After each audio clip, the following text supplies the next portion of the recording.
So the topic for today's webinar is identify and respond to insider threats with agility. So we are looking at how do we respond, how do we identify insider threat with efficiency, with speed. We don't need to spend so much time, to identify and respond to insider threats. So today's webinar has an agenda, and as you can see on my slide, we have some list of things that I'll be discussing today. So first, we'll look at introduction to insider threat, what insider threats are, who are the insider that pose this security risk, as well as an overview of the QRadar user behavior analytics. So this will be our user monitoring tool. We'll also look at how QRadar UBA works, just to have some theoretical knowledge how the platform works in terms of detecting insider threats. Then also look at several UBA use cases, because in order for us to have value out of this platform, we need to understand the use cases around the QRadar user behavior analytics app. Then also we dive into the machine learning aspect of this particular application. Then we also look at the QRadar machine learning model. This is also similar to use cases, just like I mentioned with the QRadar UBA. So model use cases can be used interchangeably. So before I go into the demo, I would just like to discuss what an insider threat is. I know we all are from the cybersecurity background. Some of us might not be, but the term itself explains itself. It's very glaring when you say insider.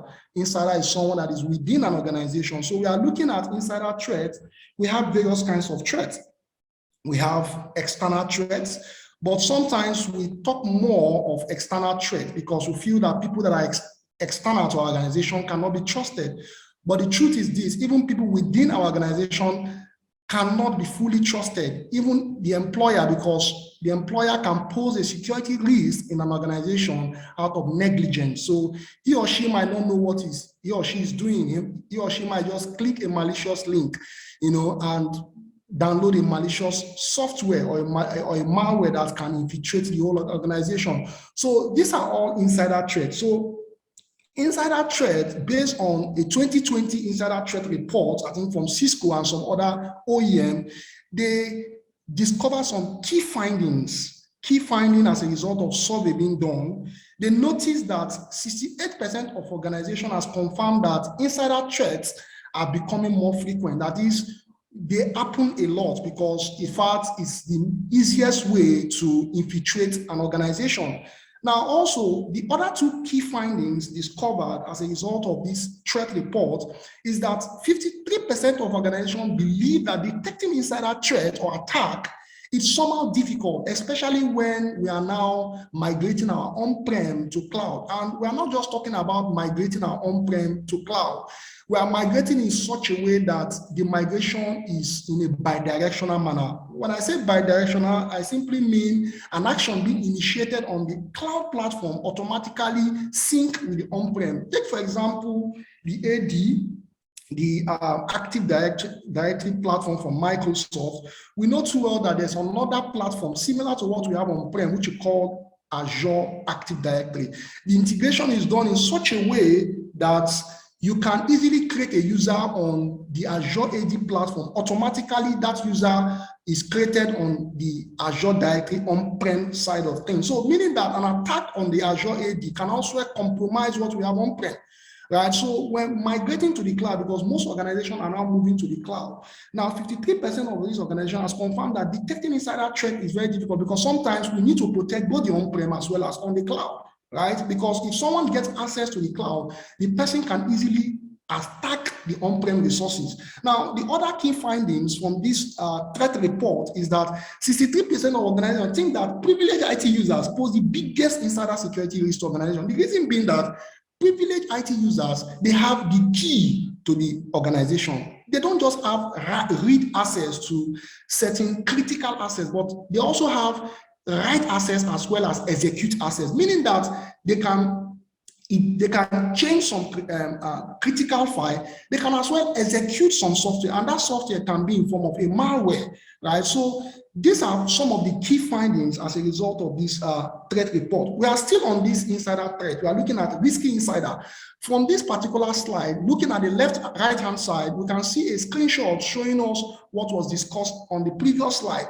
63% of privileged IT users and admin pose the biggest security risk to an organization. If you look below, you can see other IT staff, even your executive manager, as I mentioned, they can do this out of negligence. They might not even be aware that they are compromising the security architecture of organization.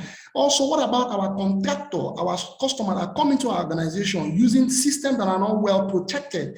They pose some internal risks to our organization. So insider threat is so big. If you look at this screenshot, it comes from different resources, from privileged IT users, which pose the biggest security risk to organization, down to the business partner as well as contractor.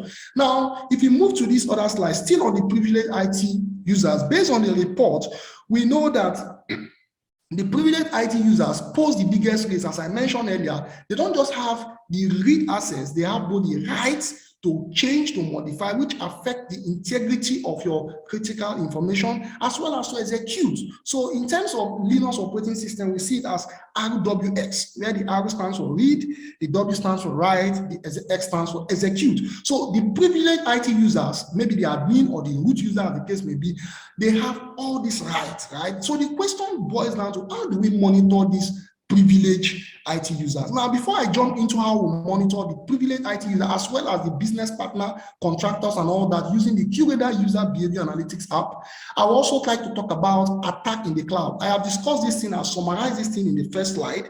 I mentioned that cloud platform have been, most organizations are now moving to the cloud platform in such a way that the synchronization between on-prem and cloud is done in a bidirectional manner.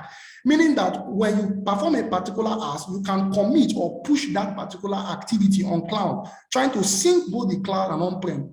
It means that an attack on the cloud will automatically attack the on-prem.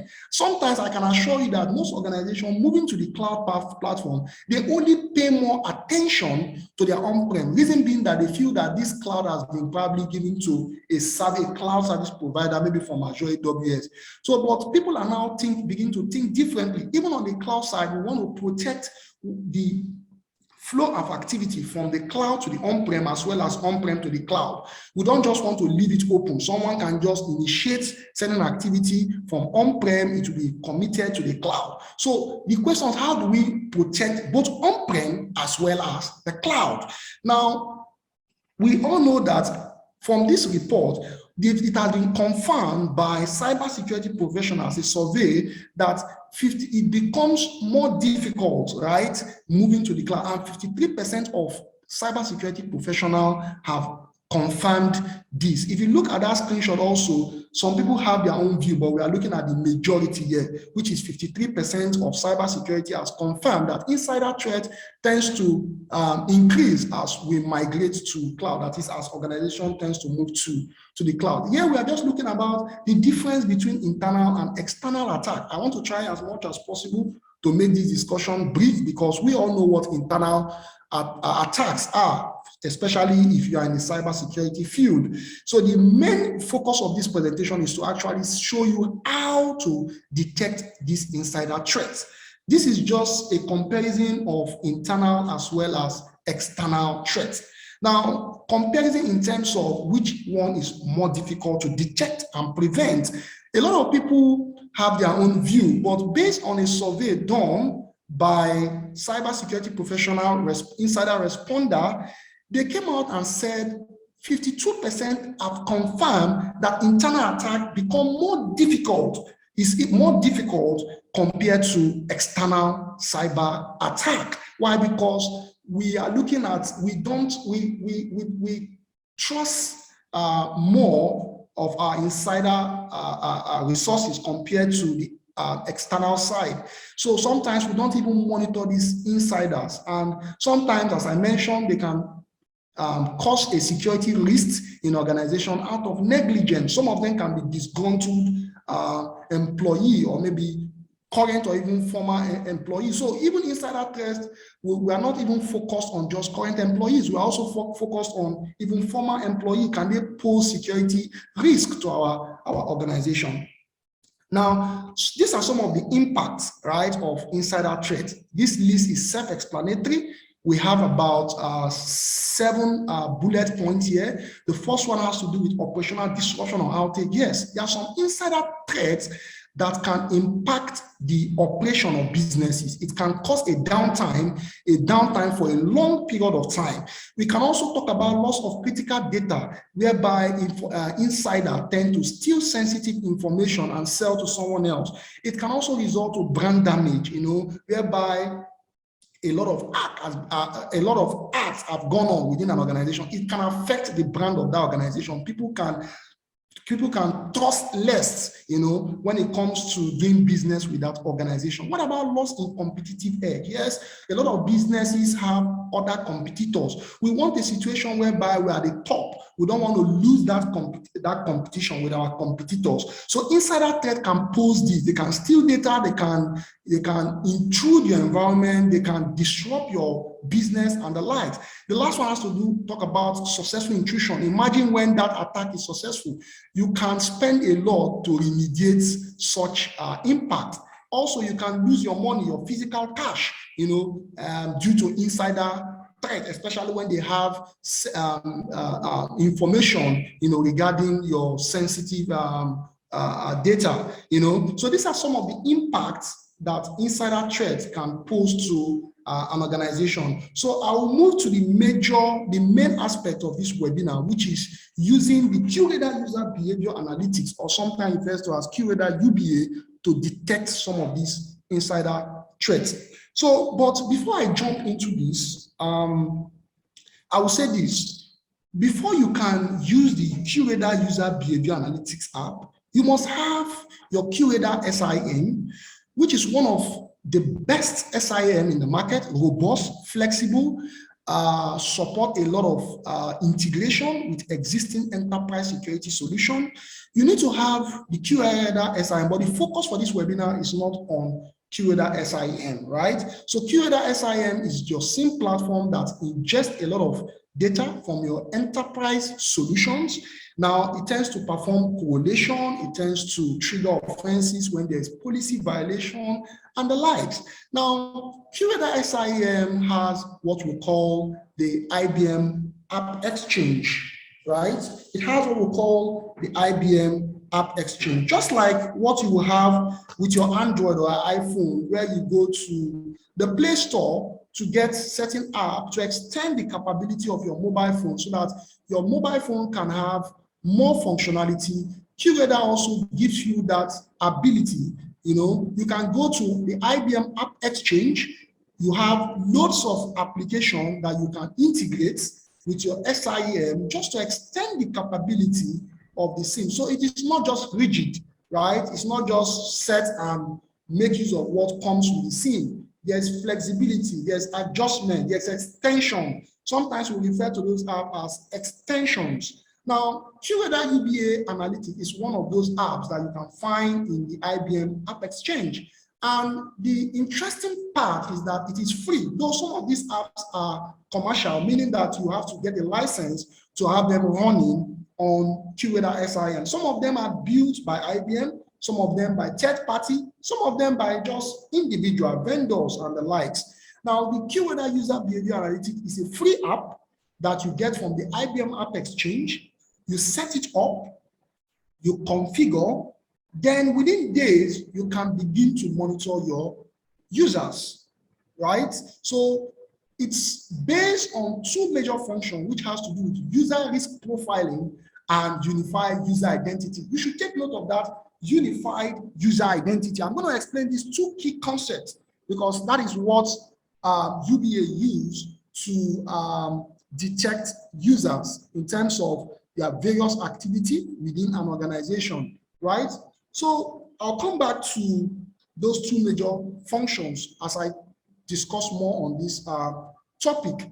So the question is how UBA works. In fact, I have summarized it because I mentioned QRadar, right? SIEM. The first point talks about logs send data to QRadar. Your logs here refer to your enterprise solutions. It can be your firewall, your EDR, your SWA, all your existing enterprise solution. You ingest data into the QRadar SIEM.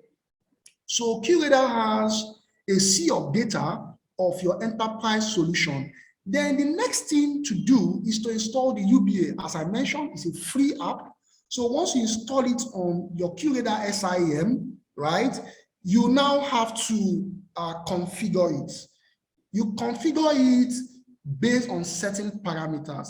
But the second point talks about UBA specific rule, look for certain events. I'm going to explain that. We are looking at how UBA works. Right? For those people that have used QRadar, you will understand how UBA works in terms of how it tends to perform what we call risk profiling. So by risk profiling, I simply mean that normally your QRadar or most enterprise SIEM, right, the way they work is when an event occurs, right, you can decide to set certain policies to trigger alarm, alert, or offense. A lot of SIEM, they have different names for this, but in QRadar, we call it offense, right? So normally that is what a rule is supposed to do. But in the context of QRadar UBA, your rule will not generate an offense initially. What your rule will do, right? Rule is nothing but just some test condition, when a disabled account is used to access this list of database, please generate an offense. Your offense should contain this event, contain the user who performs that action, should contain the source IP, should contain the list of database, maybe the IP or the fully qualified domain name of my destination targets, right? So this is what a rule would contain. But typically, for UBA rule, we don't generate an offense. I'm still on the risk profiling. What we do, we assign a risk, right, to that user. We assign a risk to that user for that singular activity, which can be maybe the user using a disabled account, right, to access a resource, right? That is a use case whereby a user tends to use a disabled account to access a resource. Now, once that person or once that user performs that action, a risk of a particular value, it is numeric, will be attached to that user. If the user goes on to perform another action, maybe trying to use access an internal server from a jump server, you can have another risk score assigned to user, maybe 10. So it sums this risk score, maybe in this case, which is 5 plus 10, to say 15. We can now set a threshold, right, saying that anyone who goes beyond this threshold, an offense should be triggered. This offense will contain the list of activity. In this context, the user trying to use a disabled account, the user trying to access an internal server from a jump server, right? We can see that, which I'm going to show you briefly. Now, once this rule assigns the risk score, right, it tends to generate what we call a sense event. The sense event will contain the username, right, such that UBA will know that this user performed this particular action, right? It also pulls the sense value or risk score, which in this case is 15, a summation of 5 and 10, right? And say this user, maybe John, has a risk score of 15. Not just that information, it will also give you that opportunity to see the activity performed by John, right? Now, the last part has to do with the user exceeding the set threshold. When the user exceeds the set threshold, an offense is generated. There's a specific rule for that, which is called UBA creates offense. You can see my mouse, right? So these are some of the use cases that comes with QRadar UBA out of the box. In fact, I can tell you that the amount of use cases that comes with QRadar UBA is sufficient for most enterprise organizations, whereby you cannot even exhaust the list. You can't even think of creating your own list based on the experience that we've done for some of the clients. Now, the beauty of this is that it makes life easy for you. You don't have a model of use cases. Use cases are classified into various categories. For what you can see here, you can see that I am just showing you 3 categories, but in the real sense, I think we have over 15 categories, and each category shows a list of use cases, right? Now, for the first one, we are looking at access and authentication. This is a particular category that comes with QRadar UBA once installed. The category in this case, we are showing 3, but I can tell you the truth, we have more than what you can see here.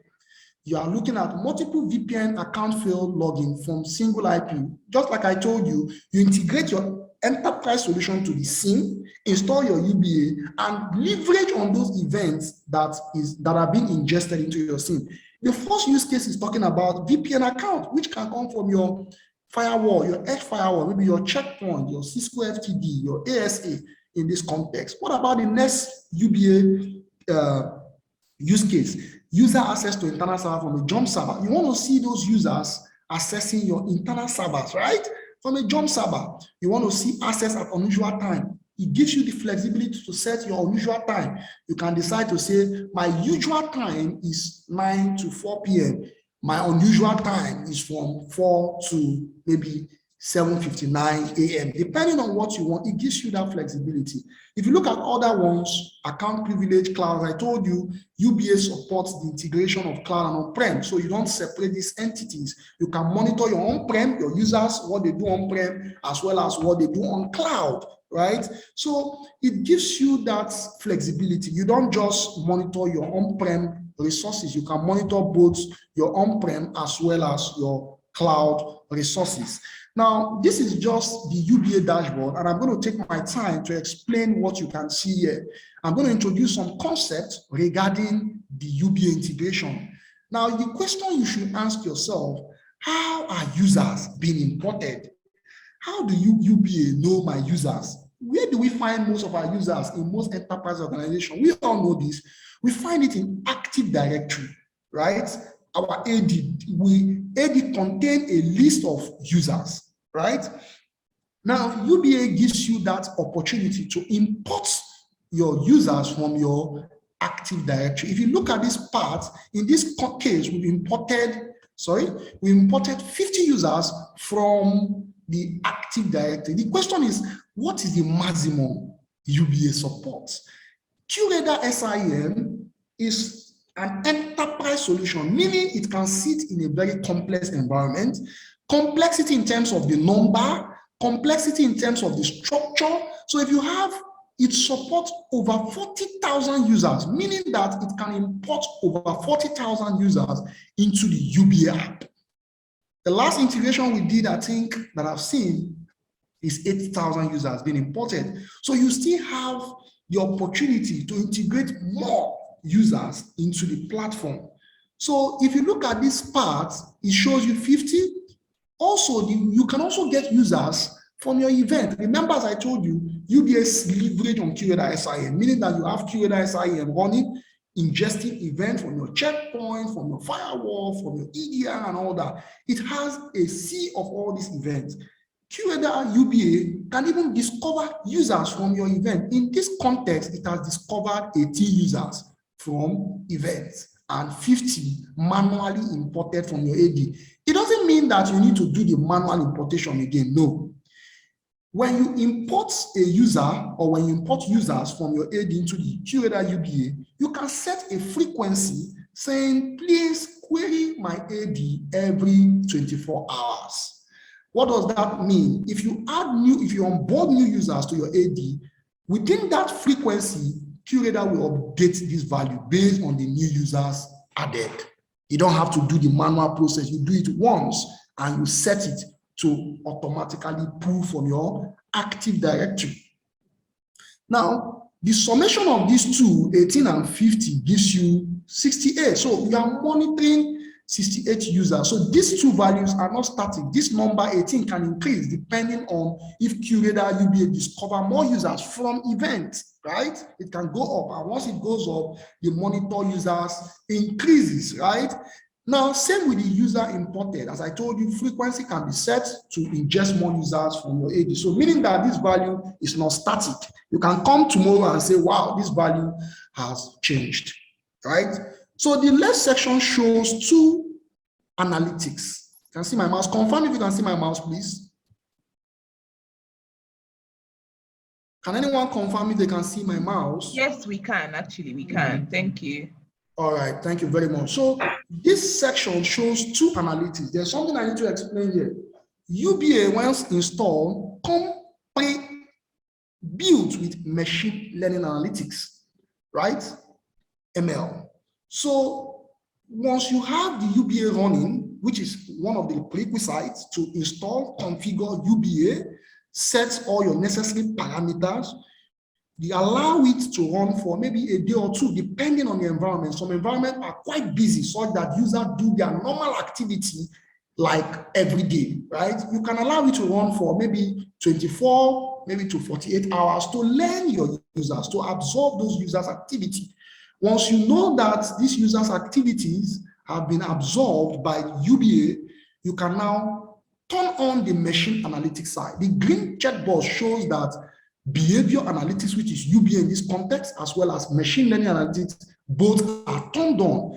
If the machine analytics is not turned on, I think it will be gray out. You see that it's gray, right? Maybe you are still waiting to gather more information before you turn that capability on. I will come to machine learning analytics. Now, the other section talks about the UBA rule, which is similar to what we call the use cases. I've explained on the previous slide, right? These are the UBA rules or use cases in this case. This is where you can click, go to a rule, you can fine tune to meet your need and all that, right?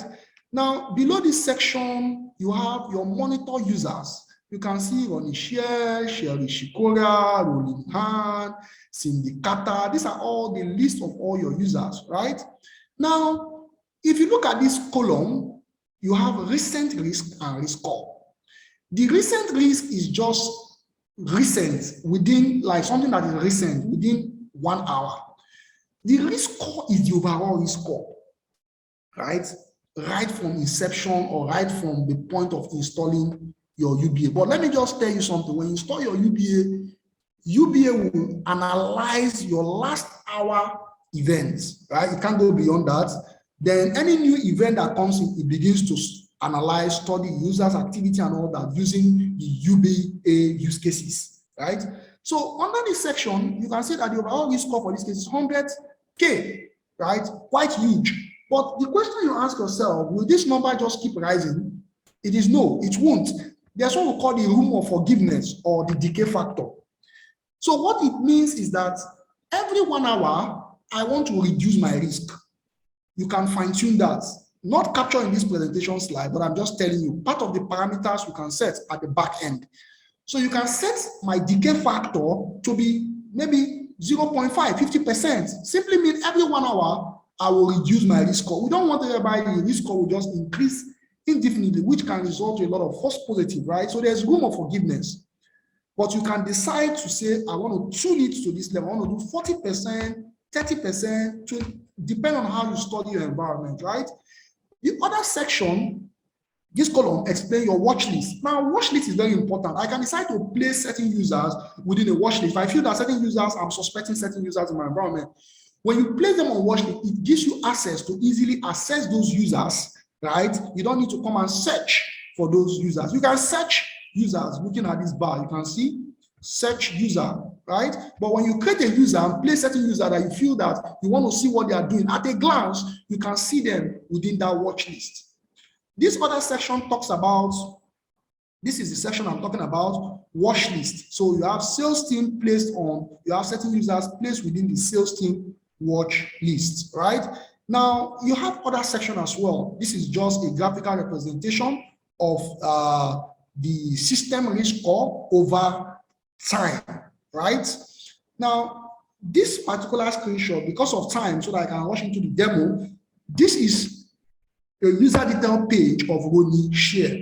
So what you normally do, you just click on this guy and it will display this, right? Now, this is Ronnie Share.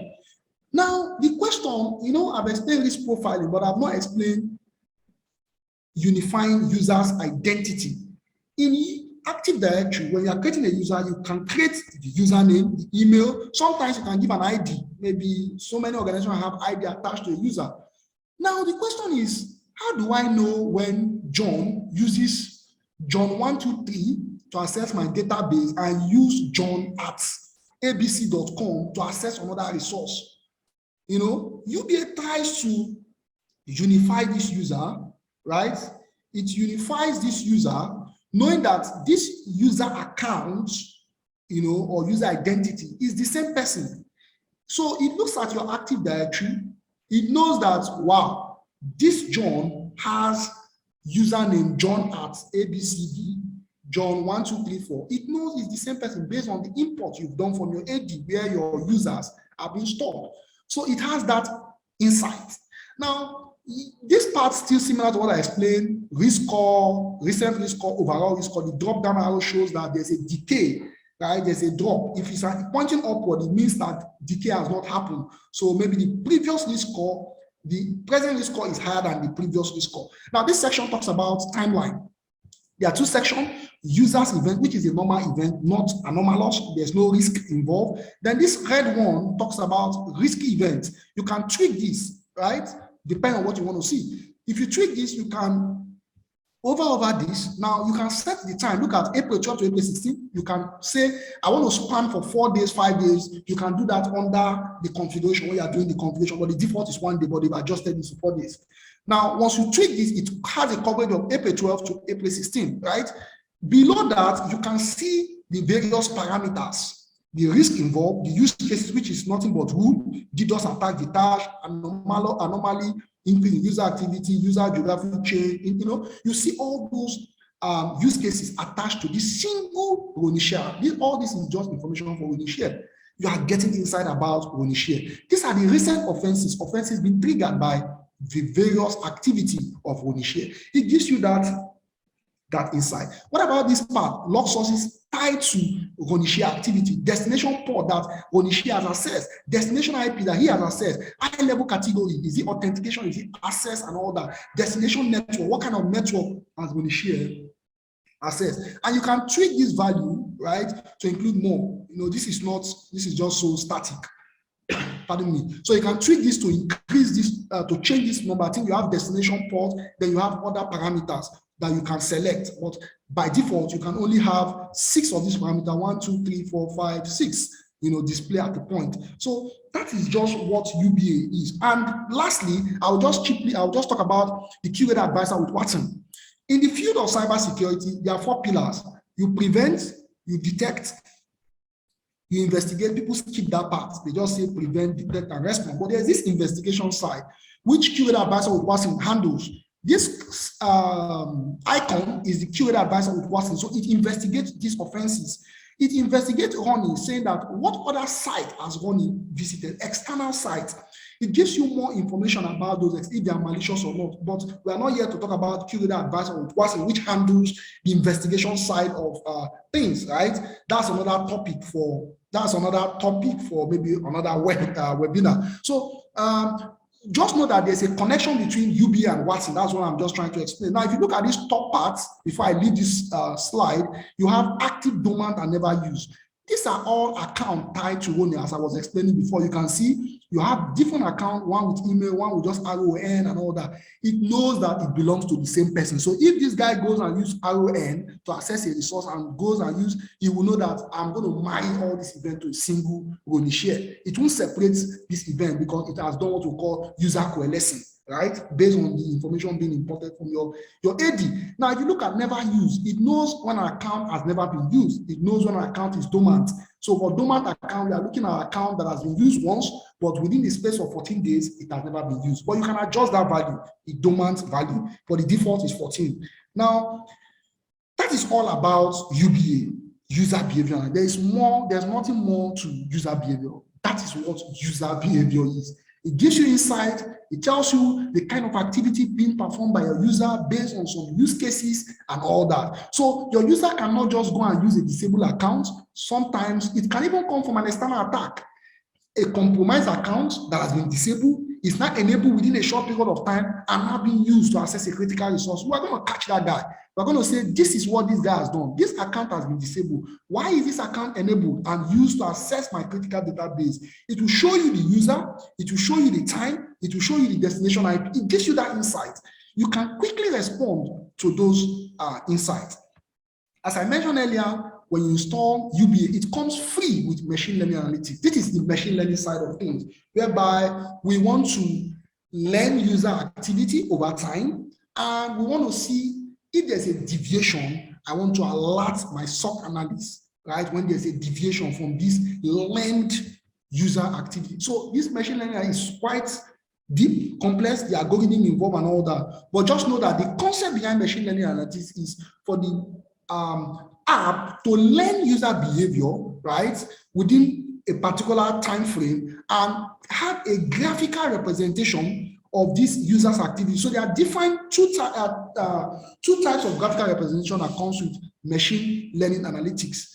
There are times series graph and distribution graph. So time series is when the user activity is plotted over time. Distribution, it looks like, more or less like sections. It shows you those users' activity, in a graphical representation, and it is married to this, what's it called? The user detail page, which we are going to see in the next slide. This is nothing but the model. As you can see, you have different models. The first one is define peer group, whereby you can decide to group on your AD. You can have a group of users, right? Maybe they are grouped based on their title, maybe sales team, maybe executive. They are grouped based on that. But out of the box, QRadar machine learning analytics can allow you to group users with two parameters, job title and department. But don't get yourself worked up. You can as well create a custom group by, whereby you can say, okay, I want to group my users based on a particular object rather than just job title or department. You want to group them based on even country or maybe job functions and all that. It gives you that flexibility. So it's not a matter of so rigid whereby it has to be job title or department. No, we can create a custom group by parameter and tie users based on that group by that custom group by parameter. These are just the various models, DML, data manipulation language, whereby we talk about insert, delete, and all that. We monitor all these users' activity, but before we start monitoring, we have to learn. We have to learn those users, see their daily activity, and when there's a deviation, we can as well track that user. For defined peer group, we are saying that why would a user deviate from the normal activity of this user? We want to learn all those activity. This is just a graphical representation of UBA with machine learning analytics. Now, if you look at, I talked about defined peer group. This is quite enormous. So because of time, I don't want to spend too much time on this machine learning analytics. Now, this is still the user page. Don't get worried, it's still similar to what we showed here. Just the downside of this particular page I'm showing. So you can see, for example, let's look at the defined group by. It is grouped by job title, right? In this case, sales association. We have different users that have been grouped and showing the risk score of the various users. So if the risk score is, let's say, the threshold is 100, if someone should deviate away from that threshold, an offense will be triggered. So we want to see that why would one, let's say, green has a risk score of 200, whereby the average risk score is 100. We can begin to look into green and see the activity performed by green, So we can group users and at a glance and see their risk score. So if there's a much deviation of a particular user from the average risk score of all users, we know that this guy is doing something different from what he or she is meant to be doing based on the risk score of other users within the same group, right? So that is all about QRadar insider threat using UBA as well as machine learning analytics to monitor insider threat. We didn't talk about anything about external attack and all that. We're just focusing on the users we know, the users that we are aware of. We want to see what they are doing. We want to track their activity and all. So is there any question for me before I jump into the demo session?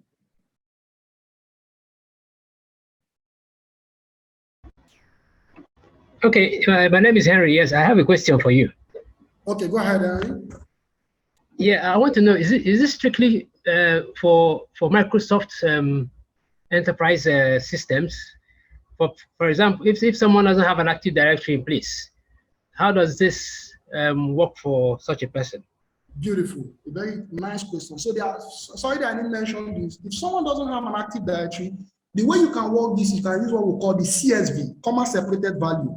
Import your users into a CSV file. IBM QRadar UBA gives you the opportunity to import that XVS into the platform.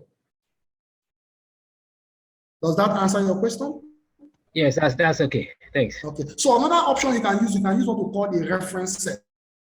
For the reference sets, you can create a list. So reference set is nothing but just a list of objects that you feel that you want to import into the UBA. So once you populate that reference sets, in fact, that is one of the, should I say, one of the flexible side of QRadar. Most SIM don't create good reference sets, right? So once you have that list, aside from the CSV or importing from an Active Directory, you can as well import that reference set.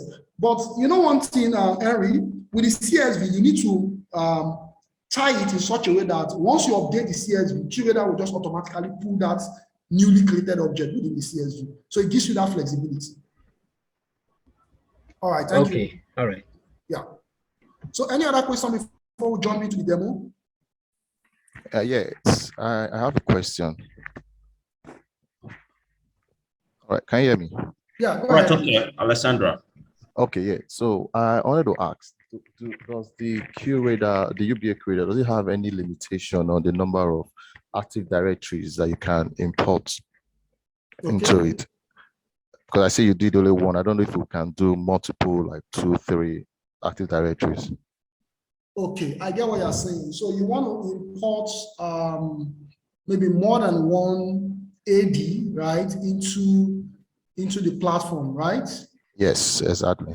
Yes. So there's that flexibility. I remember one of the engagements we had, because sometimes some environments, they have maybe primary and secondary AD, right, in that context.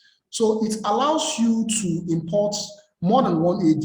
It's just for you to create that object, that AD object, that import object, you know, and you can import the users from various Active Directory platforms into the UBA. So it may not be primary or secondary agent. It could be different domain under a group, for instance. Okay. Yeah, it could just be different domain. Is it possible to import them? Oh, I get what you're saying. That within a single domain, you want to import different users within different domain, right? Yes, yes, Okay. within different domain. Okay, yes. QRadar UBA gives you that capability. You can. Okay. You can. Yes. Yes. Okay. Then, secondly, I don't know. I know you've not mentioned it though. When it comes to DLP, because I know you mentioned it during your introduction of the various insider threats capabilities.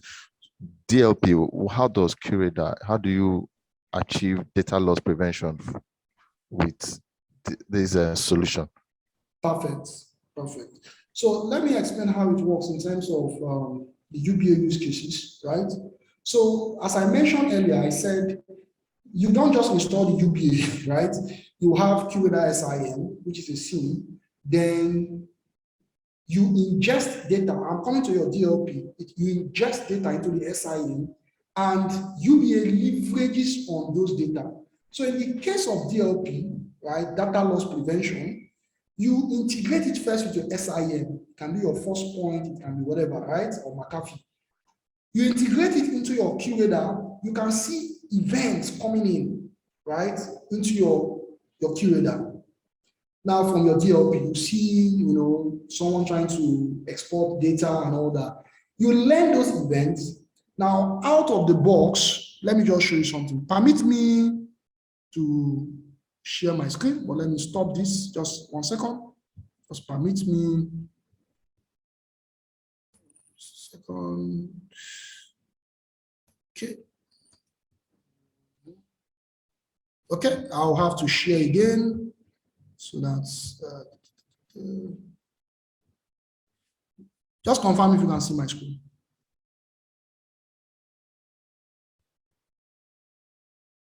Can you see my screen, please? Yes, we can see your screen. All right. So, so I didn't get the name, the person that answered the question. Okay. Okay, Alexander, so you can see here, I'm on the QRadar, IBM QRadar page, the UBA section. Now, you can see that category I mentioned, cloud, browsing, and whatever, right? So, okay, yeah. Okay, so for exfiltration, it handles your DLP. So if I go to exfiltration, you can see list of rules. So these are things related to DLP, right? So once you integrate your DLP and you can see those events, you can begin to enable these rules, right, to monitor this DLP activity. Large outbound transfer by high risk. This is a DLP related event, right, Alexander? Correct me if I'm wrong. Yeah, so yeah, this you're is right. so you have exfiltration, which falls within the DLP. You can see data loss possibility, data loss possible. This is so you can see the log source type. If you look for first point VCVs, this is a DLP. Even if your log source type is not available, there's a way to work around it, right? You can add it to support it. These are just hard coded, so you don't need to go and enable or tag that log source type. So by log source type, I mean like the product, right? Just like Cisco, McAfee, and all that. So these are the supported log source type for this single use case related to data loss possible. By default, this rule is false. All you need to do is enable this. This is the sense value of 15. The default, you can adjust this based on your own need for this particular use case, right? These are some of the rules you need to play with when working with this particular use case. This is supported, checkpoint, event ID, first point, blocked by web DLP. So it's the first thing is ingest first, then play with the event using this UBA rule. That is how it works. Does that answer your question? Yeah, very well, very well. One last thing, I like I saw ahead. on that on the log source. Okay. I see there are some just okay. There are some vendors that are not listed yet. Does it provide flexibility of Thank you very importing? much. So yeah, so these are hard coded. I mentioned it. These are hard coded. So the flexibility is that you have for a particular rule. This is just a rule, UBA data loss possible rule, right? So what you can do is for one of the test condition, you will just say log source type. Is you now list your log source type. But if you don't, when that rule, you don't need to list it. You won't see it explicitly stated, first point, but it's hard-coded. So if any of your first point device performs, once you enable this and perform this activity, it's going to flag it. But if it's not explicitly defined, you need to now, so if it's not listed here, you have to explicitly define using a test condition to tie that particular log source type, maybe ABC. Is a particular DLP. So you can type, it gives you that flexibility. Okay. Yeah. Okay, perfect. All right. Yes. You're welcome. So any other question, please?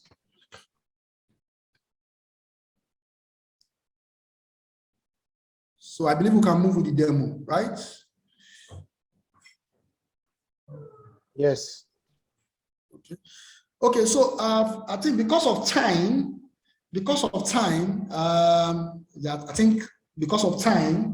we'll just have to skip this demo part. But I believe that I've been able to do justice. In fact, from my screenshots, the demo just shows what I've explained in terms of the user details, how it was, drilling down into users' activity, the ML analytics and all that.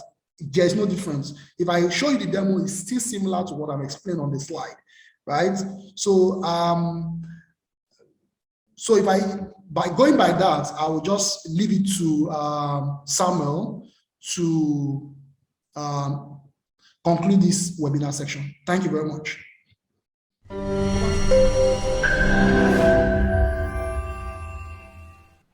How matured and effective are your technology's capabilities in response to growing customer expectations, market disruptions, and a competitive business landscape?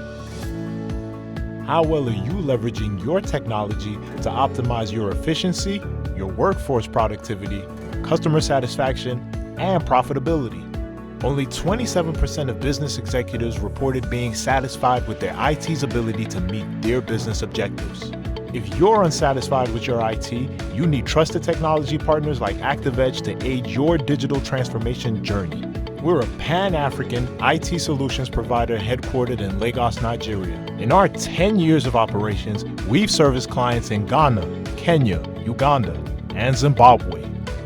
We provide cutting-edge solutions across several tech categories: cybersecurity, infrastructure and cloud, governance, risk and compliance, enterprise applications, digital business automation and integration, digital banking and payments, data analytics, as well as software engineering and IT consulting services. Our workforce's competence and experience separates us from the pack.